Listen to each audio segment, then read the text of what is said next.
Hey everybody, and welcome to another Walt Disney Minecraft Q&A, the series in which you guys ask me questions, all manner of Disney related, and I try to answer them to the best of my abilities. Today we are here at the MC Magic server, which is the 1-to-1 scale recreation of Disney World in Minecraft, and I've got a bunch of your questions in front of me, and I'm just going to dive right in and start answering them.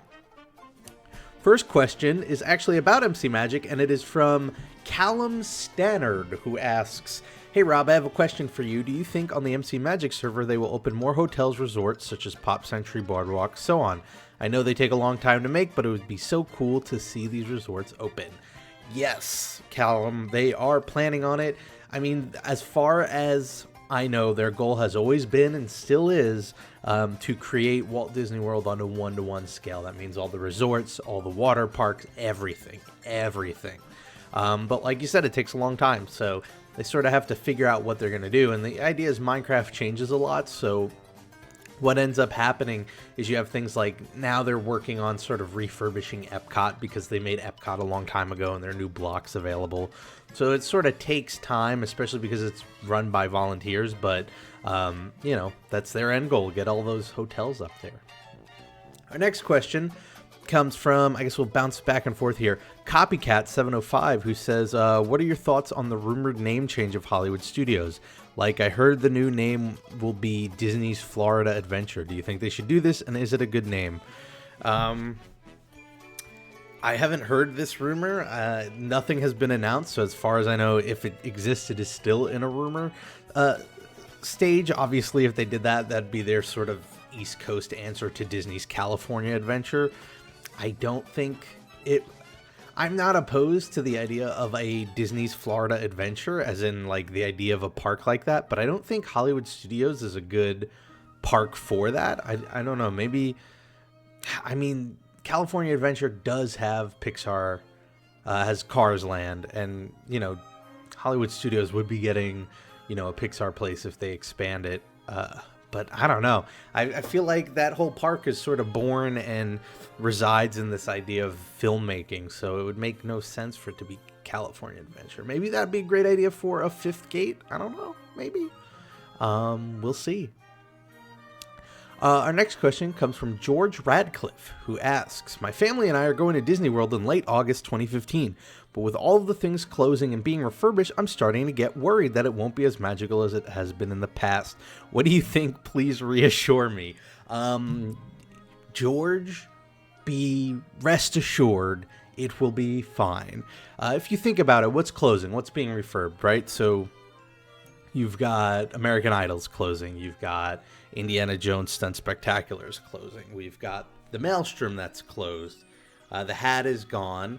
You don't have to worry about the Great Movie Ride because those refurbishments are happening in the spring of 2015. So really, like, it's those three things. Now, personally, and I guess this is different for everybody, but I never saw a lot of value in American Idol. So really, it's just, you know, Indiana Jones and the Maelstrom that are not going to be really available. I'm sure some rides might be closed for maintenance or things like that, but as far as, like, you know, planned closings for good, you know, it's those two. And I think there's more than enough to do at Disney that even with some things closed, you'll have a great time. You're going to have a good time one way or another, in my opinion. You know, that, and you're going in August, which is still the summer season, and I think Disney tends to try and keep closings and refurbishments to a minimum during that period because that's when the most people are going to be visiting. So I think in that sense, you're safer than most, but I think Disney's one of those places where even if everything's not according to plan, you know, you'll still have a great time just because of just all the stuff there is to do. Jakey Jurin has a super long comment, but I'm going to condense it down into the core of the question, which is, how much would Orlando differ from today's Orlando without Disney? Interesting question, and one I do like thinking about. I think if you want, in my opinion, there's no way of knowing, right? We don't have a time machine. I think Florida would still be a very popular vacation spot. It's got great weather. It's got great beaches. But I think most of the tourism would surround the beach area. I think the idea of putting a theme park, you know, everything that's there theme park related is there because of Disney, right? Whether it's Busch Gardens or Universal, places like that.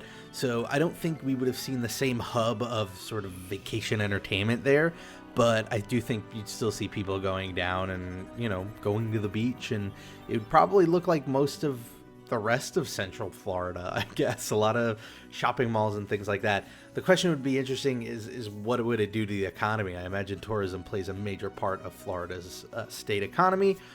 Who knows? It's tough. I mean, one of those games of what if are so delicate because, like, you know, you do one thing like take out Disney World from, like, pluck it out of history, and so many dominoes in so many different directions fall over that to try and put together a picture of what Florida would be like without it is really, really tough because there's so many things to consider. But, you know, I'm just glad that that's a what if and not an actuality. Great question, though. Next question comes from TJ Neon, who asks, when It's a Bug Life first opened, I think you mean like Tough to Be a Bug, right? I remember waiting 2 to 3 hours to get in, and it was like that for a while. But now cast members are begging people to pop in. Why do you think it isn't as popular as Mickey's PhilharMagic, another 4D ride? Do you think Disney will replace it with an Avatar thing? Ooh. And you have a second question, but we'll get to that in a second. Things just lose popularity. I mean, It's Tough to Be a Bug was based off of A Bug's Life. That movie was culturally relevant. I think it proved to be, while not a bad film, not as memorable or historical as, say, like a Toy Story, where, you know, Toy Story spawned a trilogy because it was so good. And not only that, you could look back at Toy Story as a piece of history just because the first one, you know, was a milestone in CG film. A Bug's Life sort of fell to the wayside, and not because it was a bad movie, but just not every movie is going to be remembered like that. And so I think the popularity just sort of went down with that. Will they replace it with something? I'm sure eventually. It's not going to be It's a Bug Life forever. So I don't know. With what? Hopefully not something Avatar related. I would love to see something else. I would love to see the idea I threw out there in the episode of Revisiting Disney. But I guess only time will tell when it comes to that. Your other question is, do you know if there's a radio site that I can listen to Walt Disney World music, like the Loops and Ride soundtracks? Yes. This one I suggest to whoever wants to listen to Disney music. It's called DCOT, and the address is d-cot, sort of like DisneyCot, .com, and it's sort of like a social network for Disney fans. It tries to be like Facebook for Disney fans, and I don't fully think it does a great job of it necessarily, maybe because I feel like there's no need for something like that when you have Facebook. But what they do have is this jukebox that has so much music from Disney parks, loops, attraction, both like direct rips of the audio that are nice and clean, and versus like people who recorded at the park so you can hear the crowds and stuff. It's got so much, and it's got a lot of cool stuff that you might not have ever heard of before. Like, you know, they have alternate versions of A Great Big Beautiful Tomorrow that were used in the World's Fair. So I highly suggest you check that out because it is a cool source of music. Our next question comes from Adventurous Productions, who asks, over the past 5 years, I've noticed that Pixar is slowly transforming from a classic movie production to a company that is making more and more sequels to their original films. For example, Monster Inc. and Monsters University, Finding Nemo, Finding Dory, Toy Story 3, so forth. Do you think Pixar will continue to make more and more sequels or go back to making classic movies? Thanks. I mean, they are still making original films, right? They're still doing... Of course, Inside Out is the one with the different moods. They do have plans for it, but yes, they are also working on a lot of sequels. And I think part of that is because they're now owned by Disney. And when you have a company that large, you kind of have to take the bad with the good. And I think in this sense, the bad is they probably don't have a whole lot of say when it comes to making these sequels. It's a financial sort of reassurance thing. Cars got a sequel because it sold really well and was merchandised really well, even though it wasn't considered, I think, one of the better of the Pixar films. And you have to look at it as sort of a give and take where, you know, we might think of it as super unoriginal, but a movie like Cars 2, the money that it brings in not only pays for itself, but would help pay for an original project like Inside Out. You can try and go the route of just everything being new and original, but the problem there is if you have a stinker or two stinkers, that could very quickly go from turning your studio into being like really successful to not being able to run anymore. You kind of need to have that financial backbone there, and I think a lot of times that comes from sequels, because you kind of can promise yourself a certain return on success there. So, Hollywood's a very tricky game, and a lot of people don't realize that. A lot of people will hate on things like Transformers because they're for Transformers. But the company that backs Transformers doesn't do it just because they want, tons and tons of money. But you have to realize, for every Transformers that they put out that makes a ton of money, they're going to put out a couple of movies that aren't even going to make its budget back. And they need to pay for that somehow. And that's sort of how it works itself out. And if it could all balance out, then that's a good day. And if they could walk away with a profit, that's a better day. But, it's sort of the give and take of the risk and rewards of running a movie studio. Next question comes from ViperSting52, who asks, if Disney decided to build a new park in the U.S. and they gave you a job to pick the location, where would you place the new park? Great question. I thought about this for a while. Hawaii. I'd put it in Hawaii. Bet you weren't expecting that one, were you? I don't think the continental U.S. needs one. I think you have the West Coast, you have the East Coast. Yeah, if you're, smack dab in the middle, it'd be the most inconvenient for you out of everyone in the country. But I think today you could catch a flight, you could catch a train. It's not like it was 30, 40, 50 years ago where traveling was more of a big deal. It's something you could do fairly easily. So I don't feel like the continental U.S. needs one. I think Alaska's a little too cold. So I think Hawaii would be a cool place. Like, people go vacation in Hawaii anyway, right? So it sort of works there. And I don't know, you grab one of those islands and you buy a bunch of land and you put a theme park on it. It can't be that hard, right? So Hawaii. Let's put it in Hawaii. Our next question comes from Handsome Gent, who says, I believe that Hollywood Studios has gotten off theme. I believe it's lost its original studios aspect. I think that instead of that theme, they should make it more like a place to put mini lands for movies, such as Pixar area, Stars area, Frozen, Mickey Land, etc. I think it would be a great park to revamp and try and make more franchise lands. What's your opinion about losing the theme and the idea? So, I think you're probably going to be happy. I think, and this is just speculation, I mean, we know they're putting more Star Wars stuff in the parks. That they've said. So maybe it won't be a Star Wars land, but I think there'll be enough there that it'll feel like Star Wars land. My theory, and they haven't announced this, is I think that backlot tour area will become a large Pixar place. Not necessarily a Cars land, maybe a Toy Story land, but something Pixar related. So I think you're going to start to see that. As for going off theme, yeah, kind of. I mean, it was originally designed to be a functional studio, and that sort of fell to the wayside really quickly. But that was for practical reasons. It's something you have to come to accept with Disney is everything changes and evolves, and sometimes even the themes of these parks will change and evolve. After all, I am a big proponent that, Epcot has lost its way in Future World. I don't think the Future World that opened up when Epcot opened is the same that it is today, and that saddens me because I miss the old version, but I kind of have to come to accept it, that it's not going to just change back like that, as much as I would like that to happen. And we're going to start to see that, I think, a little bit more with World Showcase. I think the first step that you're seeing is by putting Frozen in Norway. A lot of people say, well, that's not the idea of World Showcase. Well, the idea of World Showcase can change. There's no reason why it can't. And I think Hollywood Studios is the same as all the other parks. It is totally open to that. Look at Animal Kingdom. That was originally going to, talk about a reversal. That was originally going to have mythical creatures. Then they dropped it for budgetary reasons, and now they're putting Avatar Land in there. So it's sort of changed again, and now it's changing back to the original concept. As long as quality and time and care goes into these changes, I'm all for them. The worst case is you don't enjoy them, but I can't imagine them making so many wrong decisions that I won't enjoy Disney as a whole, at any point. I'll miss certain parts, but I'm excited for other certain parts, and just sort of the way it goes. Our next question comes from David Willis, who asks, so 2 questions. Would you be willing to appear on any other Disney blogs if given the chance? Would you ever consider getting a travel agency sponsorship? Interesting question. So if you mean blog in the traditional written website sense, maybe. I mean, writing's not my specialty. Maybe. it depends on the concept. If you mean vlogs, I mean, I've talked, Keith Lappenig was in one of my top 5s, and we would like to collaborate more in the future. So in that sense, I think you might see that happen. As for your second question, sponsorships are a tricky situation.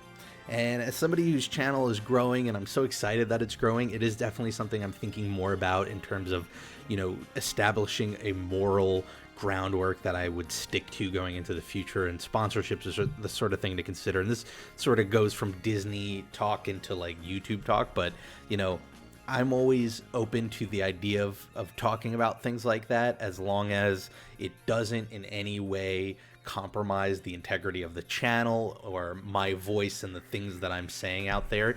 This episode brought to you by me, because I'm the only person who runs a channel. And finally this week, we have a question from Julian Suarez, who asks, do you think they will ever make a renovation to a classic Disney ride such as Splash Mountain? The animatronics are getting old, but I feel like there would be backlash for changing it to something newer, like, I don't know, a frozen water ride. Horrible example. Second question, what are your thoughts on decorations during Christmas?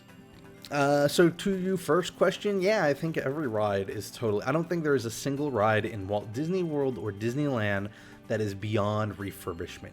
The real question is to what extent and how much and when, right? Maybe something super classic like It's a Small World will be refurbished in the sense that they'll replace the machinery behind the scenes, and keep the core of the ride the same. It could mean Splash Mountain just getting new, better animatronics, but it's still Splash Mountain. Or, it could mean a total revamp of the theme. Now, when it comes to a bigger decision like that, obviously, I think it's one of those things where it's like you can't quantify it on paper. It's just you have to have this right feeling that it's the best time for it, where public popularity has faded with the ride, and no matter what changes, you're gonna see people angry about it. What blew my mind is when the announcement for the Great Movie Ride refurbishments with Turner Classic Movies was announced. There were a few people, not many, but there were a few people who were upset at the idea, which blows my mind because it seems like a perfect pairing. And it's exactly the kind of thing I would love to see happen a Great Movie Ride. But there are going to be people out there who just get angry at the idea of any change because change is scary. And that's a shame because it sort of goes against the concept of the parks. But, it's just a matter of Disney finding the right opportunity when they feel like that backlash will be as minimal as possible and taking that opportunity.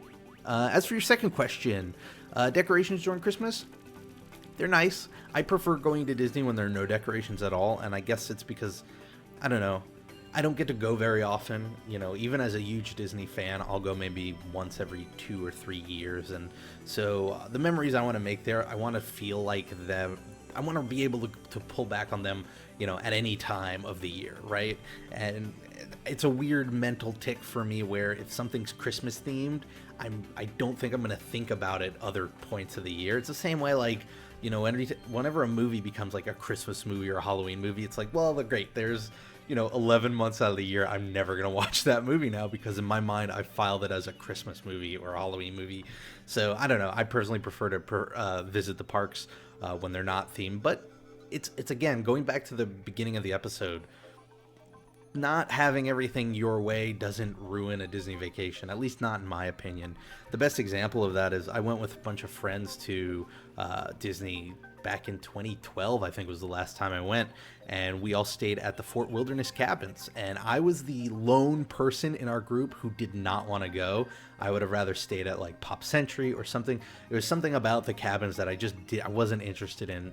But I was voted against, and I was not going to make a stink about it, so I went along and went on the trip, and up until the trip, I was, like, worried that it was going to ruin the vacation for me and that it wasn't going to feel like a Disney vacation, and I was a little bitter about it internally, and then I got there, and, like, 5 minutes later, I realized it was a totally ridiculous thing to worry about, because I'm still at Disney, and it's still amazing, and you know what? I ended up really enjoying the place, but even if I didn't, it didn't take away my enjoyment of the parks and the rides and all the restaurants and all the other stuff. So, when it comes to that stuff, I'm all for them doing stuff. It's not gonna ruin my trip or anything.